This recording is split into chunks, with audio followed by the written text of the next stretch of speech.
What were you saying? I also like the little place near where I met you, Lucy. You know, a little coffee shop, and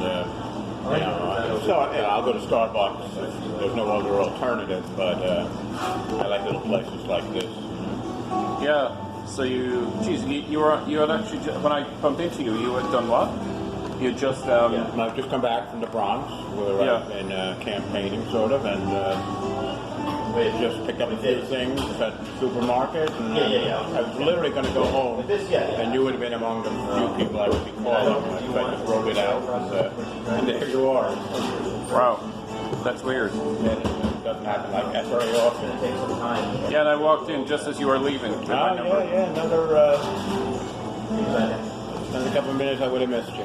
Well, you know, I go to the Woodside Library too, but I go to this one most of the time. It's closest and nice people. And how's that girl? What's her name? My sweetheart. Yeah. Also, better than ever. Yeah.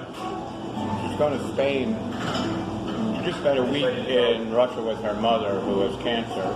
Then she went back, did a week's work, and now she's going to spend another week in Spain. I don't know how she does it, you know. But What age is she again? she's in Amsterdam now. Oh, she's in there now. But she's like 31 years of age. She's 32. 32, She'll look about 25 or so. And you're what, 70? 70. 70. Wow, that's fucking up. That's amazing, though. I can't even get this chick that I'm actually interested in. I don't know if she actually is any interest in me. I'm 48. She's like 20. It was very unusual when I first met her because she was 20 and I was 58. But now I don't find it, I don't find 70 and 32 that unusual. Really? I don't know, all the women, until yesterday, she's the oldest woman I ever went out with now, also. I met a woman when I was campaigning last week for Greg Isaac. And she wouldn't take no for an answer. She doesn't look like Alpha, believe me. But I was out there handing out brochures up on 54th Street, Northern Boulevard, and she's standing next to me. So she said, "Let's have lunch." So I said, "Okay, I'll meet you here next week." And I met her there, and she's Filipino. She's a retired cop from the Philippines. She's 44. But her father was a cop. Right. There's 7 brothers and sisters in her family. Every one of them's a cop. It's like an Irish family. They're blue bloods. Jesus Christ. And this one, what's her name? Alsu, A-L-S-U. A-O-S-U. That's weird. She's God. a woman of my dreams. What? She's a woman of my dreams. I love her so much. But love at 70 isn't the same as when you're in 20s and 30s, and it's all you think about. I'm not just talking about sex, it's about love too. But I really do love her, and she's a great woman. Yeah, it's weird. Yeah, I mean, but I was just thinking about this girl. Because it's strange, because I used to smoke pot. Yeah. And I got it, I was trying to get her number, and I said, "Hey, do you know any of the smoke?" So that was my way of trying to get her number out of her. Yeah. So she gave me some numbers, and then I would email her back, text her back some stuff I wrote. Yeah. And I don't know, some articles I wrote. And that was it. And then, it says, "Hey, I should have sent you to," because I felt a little intrusive. She's not asking for them. She's a biology student or something, or a nursing student. Okay. So last Thursday week, I was just going up to get some potatoes, of all things, in the evening. What's better for an Irish? Exactly. If only you could have got him in 1847. Exactly. But let me tell you. Yeah. So I'm walking through, these girls are walking by, and then there's one short in a black outfit, spandex, that I'd come up. I realized, oh, it's her. And before I even recognized it, she fist bumped me and said, "Hey, I missed you." Oh, for heaven's sake. She was, yeah. So, I mean, is that the sign? Sounds good. Does it? Yeah, I mean, you also have to take some. For instance, with Alsu, for me it was love at first sight. I couldn't believe she was, for me, the most beautiful woman I've seen in decades. She's as white as we are, but with Asian eyes,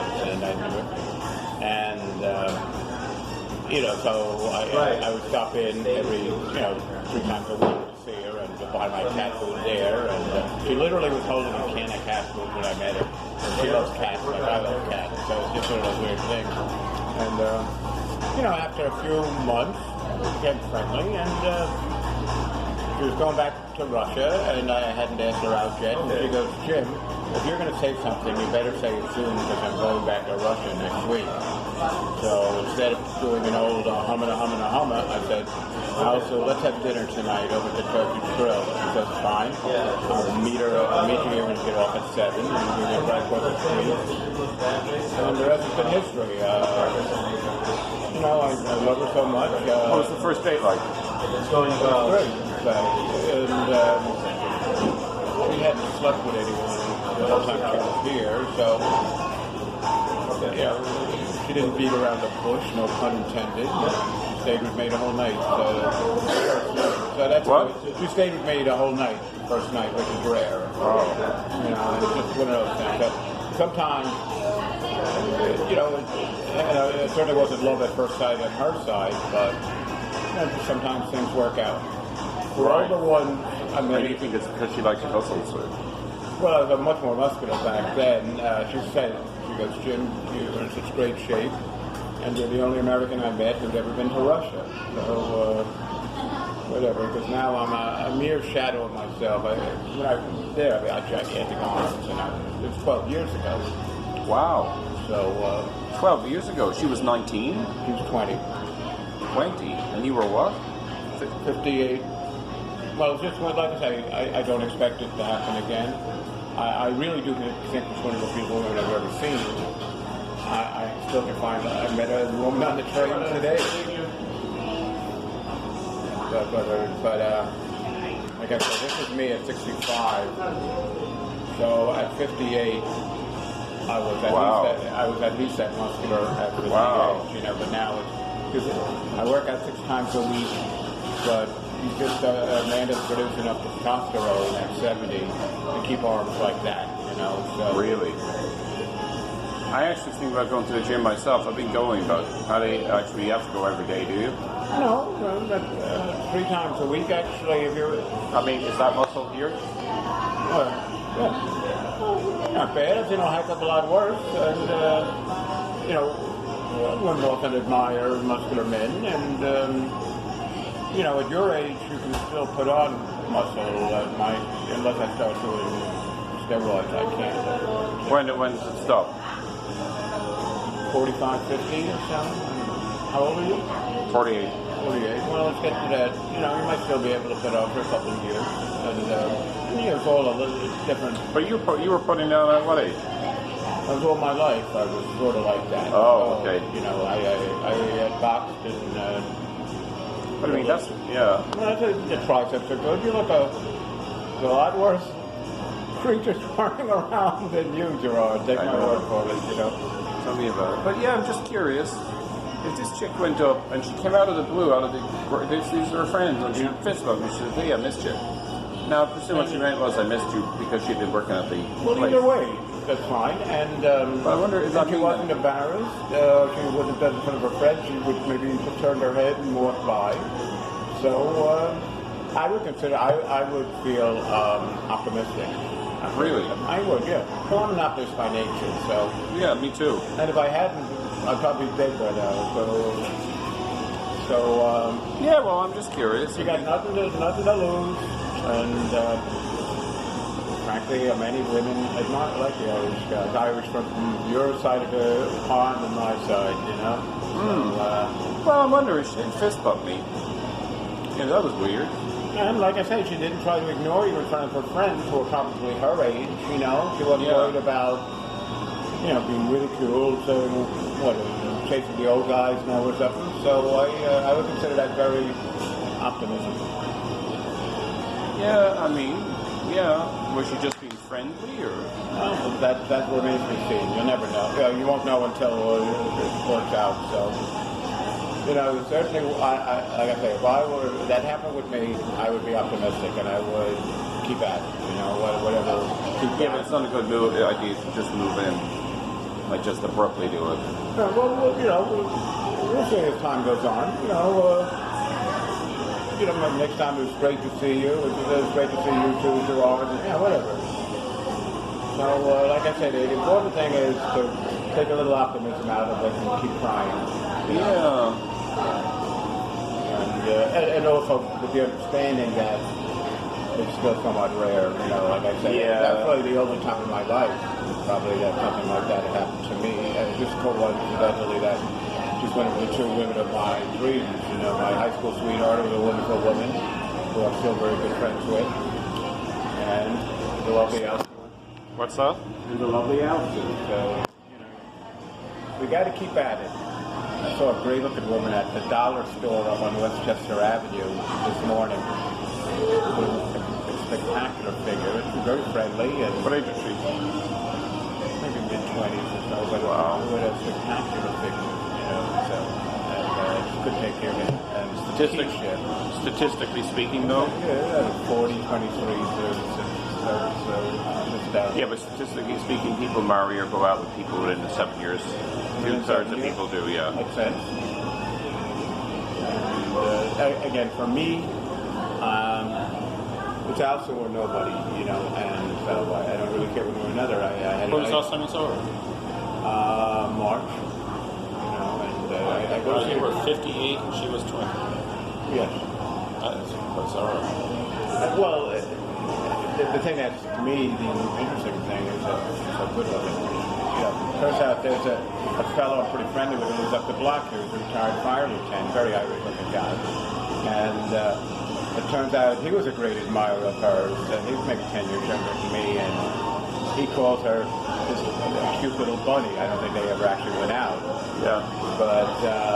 He's a wonderful man. He already sent me $100 for my campaign, and you know, I tell her I don't think she really remembers him, but and I say John always says hello, and she'll say say hello back, you know. But How's your campaign going? well, we just started really because Tuesday was the last day of me helping Greg Lazak. There's some pretty good ideas. I started fundraising. I don't expect to take in a lot of money, but I think I can do a lot with the little I will have. You know, I put up, like for instance, Tuesday morning I was working with a guy in front of one of the public schools up in Woodside, not far from where I met you. And he's a pretty interesting guy, Irish-American guy, and he said, you know, now that I've met you, Jim, as soon as today's over, and whatever happens with Greg, I'll take Greg's poster out of my window and put yours up. So that's a good thing, you know. Do you think you're going to beat AOC?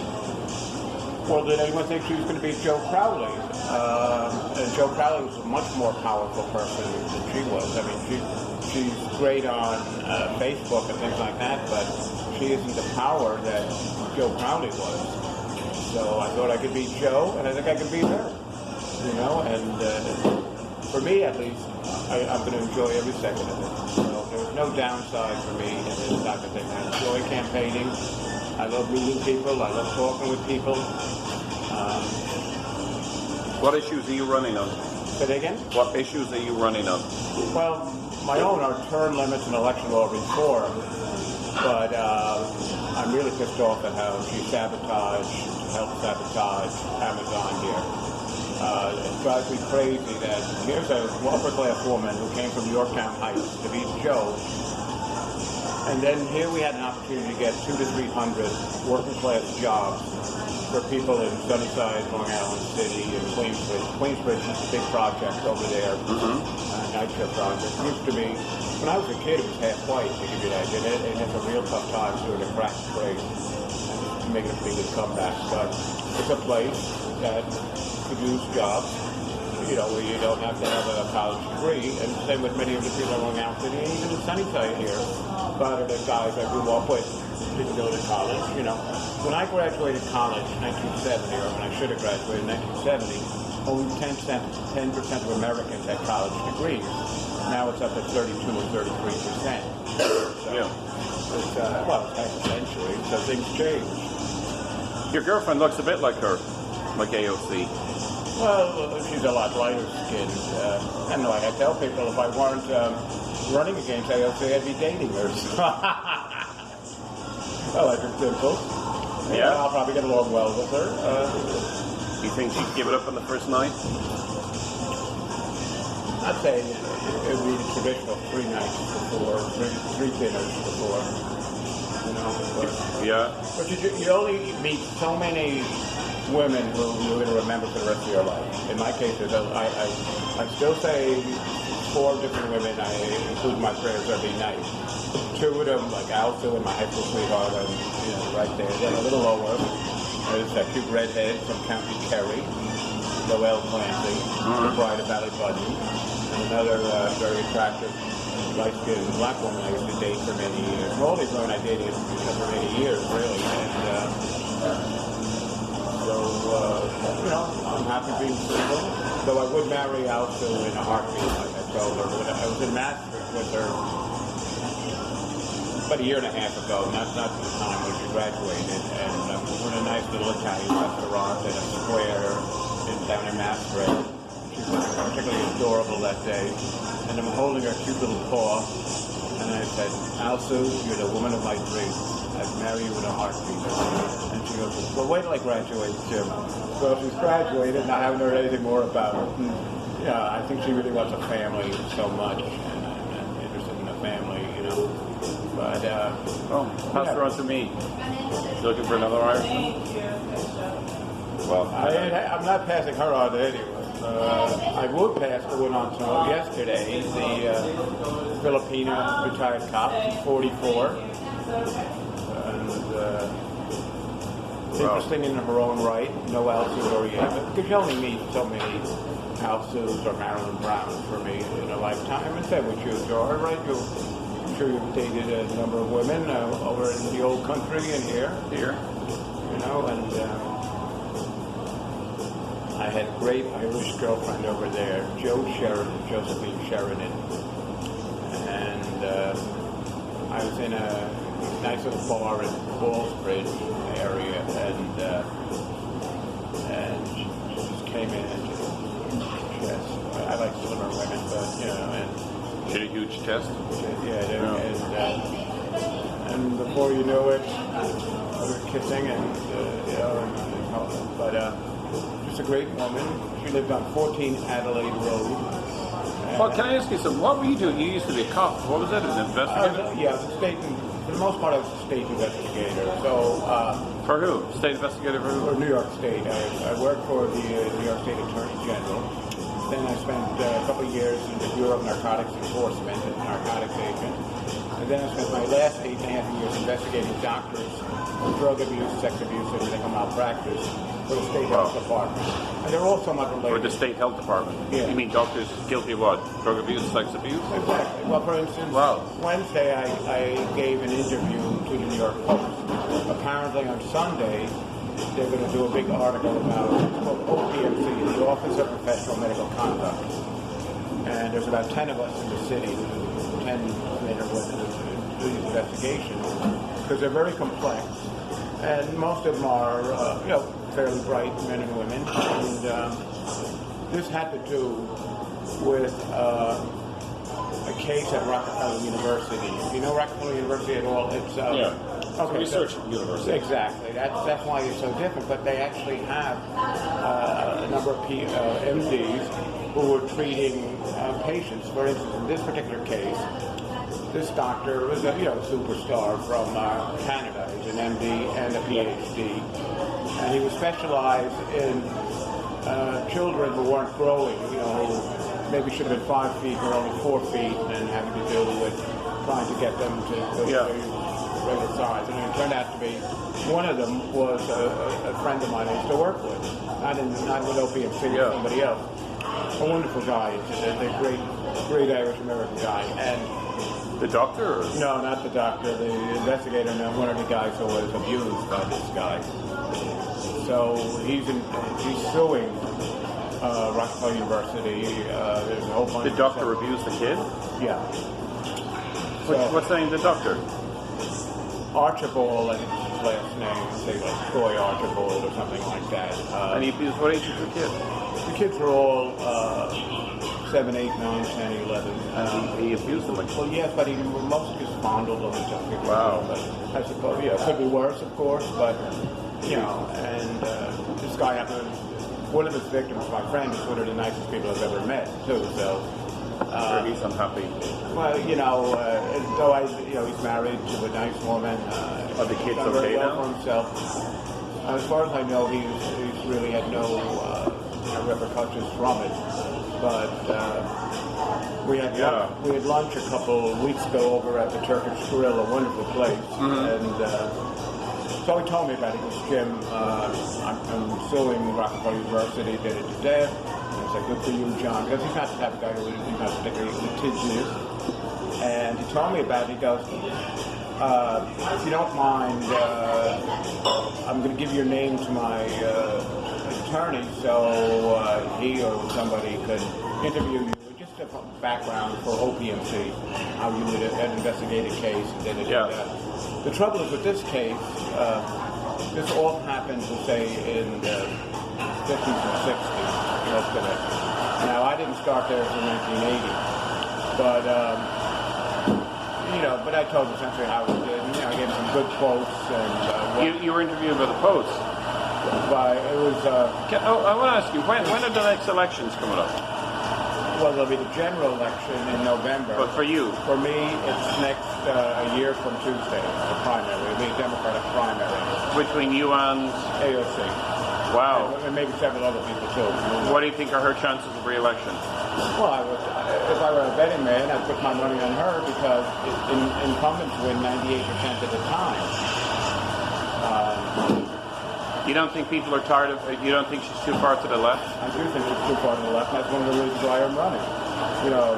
If I liked her, I wouldn't run. But go for it. I think I have a real chance here. I'm not somebody. I'm pretty well known in Sunnyside, Woodside, Long Island City. I was chairman of the Community Planning Board. I was the chief negotiator on the City Court project there, which was the largest project before Amazon came along. And I got a 2,400 square foot library rent-free for 20 years. I got a free interchange between the G and the E and the F right underneath the building. And I got $400,000 for using senior programs. Back when $400,000 was a lot of money. Why do you think? Why do you think she's not going to win? Well, no, I think she is going to win. But if anyone can beat her, it's me. So, I go into it with my eyes. But I mean, what has she passed? Nothing, and she won't, because I'm sure she's hated by the rest of the Democratic Congress people, because they can't understand how a woman who's never done anything is getting all this attention. And some of these people, no one in their own family might even know that they were in Congress, So I don't think she's particularly beloved in the Democratic Party. Nancy Pelosi has said there's only 5 of these real left-wingers.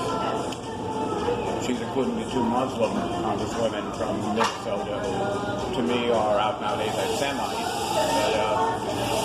And that's one of my issues, frankly. When I grew up here, it was almost 2/3 Irish and 1/3 Jewish. Good working-class, tough Jewish guys. Not many of them went to college either. Almost all of them went to the military. They're good guys, Yeah. And in fact, I'm going to see a whole bunch of them tomorrow. Maybe we have a little get-together. Yeah. You think she's an anti-Semite? Well, she's also fairly close with Jeremy Corbyn, who's apparently a fairly notorious anti-Semite in Great Britain. So, But I mean, what substance is there to that claim? about him or her? Yeah, him. Well, if they put in Jeremy Corbyn anti-Semite on the Right. Wikipedia, obviously I have a tough enough time keeping track of what's going on here in the country. But that doesn't make him an anti-Semite just because. Well, from a lot of, I know, but I spoke. I think I told you there was a British film producer who's doing something on Amazon then on me, and so I asked him. I go, well, Tom, I've heard, and he goes, well, there is a portion of the Labour Party in England that blames a lot of their economic woes on the Jews, and maybe he's just pandering to this group, but I don't know enough.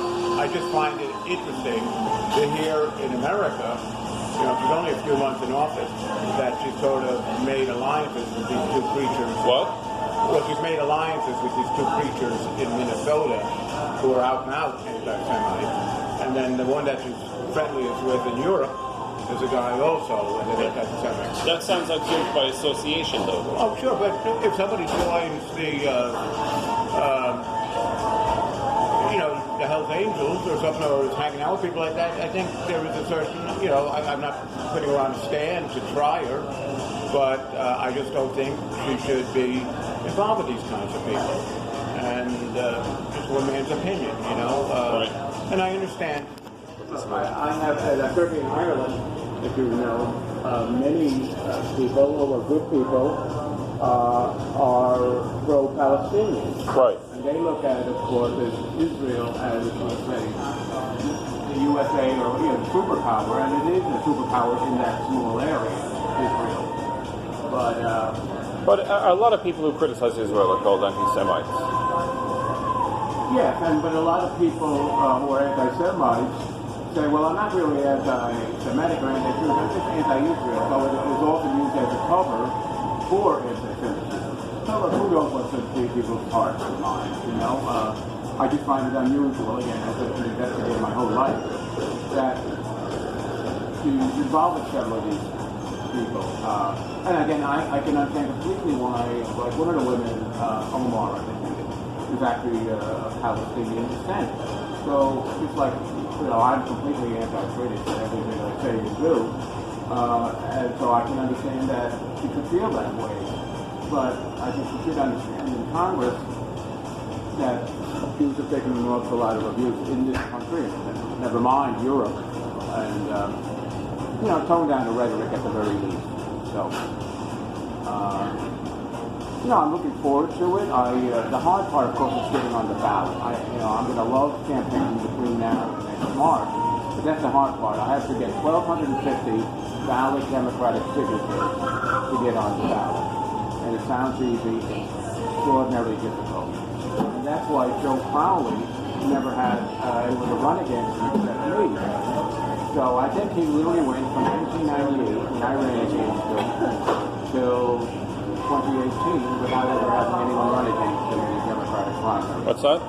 I don't think anyone has ran against him in 20 years in the Democratic primary. Occasionally the Republicans would put somebody up. But that somebody was just always a complete loser. For instance, last year they put up a guy who was a very bright guy, a Greek American, PhD, who apparently was a wife beater. His ex-wife was a Puerto Rican woman apparently. He beat her up. She has an order of protection against him. And his only issue was changing the alimony laws because he feels he's been treated unfairly. So this is what usually runs the Republican Party. And it's a shame because, not all Republicans are like Trump. What do you think of Trump? Well, I wouldn't be sitting here having a milkshake with him. He's just not my type of guy. I'm a fairly outgoing guy with some bluster. I mean, who the fuck wants to listen to this guy? What? Who wants to listen to a wacky guy like this all the time? And it's just too much for me. So I voted for the third party guy last time, Gary something or other. I think he was a former governor of Illinois or something, and he ran on the Libertarian line. I am going to try and get the Libertarian line, and maybe the Conservative Party line, and maybe even the workers. Why did people vote for AOC, though? I think the vast majority was anti-Crowley. The fact that he's been in there for 20 years. Here is a young, attractive, and I don't think he's a great candidate finally running against him. And I think it was more of an anti-Crowley vote than a pro-AOC vote. So. What has she done? But what has she passed? Well, it would be hard for any freshman congressman or congresswoman to pass anything. She's passed nothing. But another thing that annoys me is she doesn't even have an office in the Bronx. Now, the district is about 70% Queens, 30% the Bronx. Yeah. Now, even Joe Crowley had a constituent office in the Bronx. So that's going to be one of my issues up there. Why doesn't she, though? Well, I don't know, and she should. because you get money for it. You know, say I don't know, say $850,000 you get to. You get $175 for your salary, and you get about $850 to run constituent offices, one in Washington, of course. But why doesn't she have one in the Bronx? Well, I don't know. And when I see her, I will ask her. Hopefully, there'll be a lot of microphones around. You know? Because she should have one. Even Joe Crowley, who at least at the time looked unbeatable, even he had an office in the Bronx. And you should, because these are your constituents, and you should be responsible to them. Yeah. So I'm curious, how many you have to get 1,250 signatures? That's correct. How many have you gotten so far? The way it works is, say it starts March 1st. For March 1st, you have a total of 35 days to get it. So everyone starts the same day. Of course, if you're a part of a machine, you have maybe 100 people going out from the local Democratic clubs to get those signatures. Somebody like me, I'll be lucky if I can get 15 people to go out and get signatures for me. I can get my own signatures too, which I will do. But it's just extremely difficult and laborious thing to do. Do you think you'll do it? I think I will, remember, this is costing me money, time. This time I can be spending with the lovely Alfred Noriega. And so I realize it's an uphill battle and it's going to be difficult. But looking forward to it, and I enjoy the challenge. And I love going up to the Bronx every 2 weeks and meeting people and putting up my posters. Noya Reva, that's her name. Who's that? Noya Reva. Yeah. She's Russian. Yeah, well, she's a Crimean Tatar. She's a Russian citizen, but she's from a small ethnic group called Crimean Tatars. Tatars, they were the pretty formidable bunch of people from Indeed, they were. Mongolia.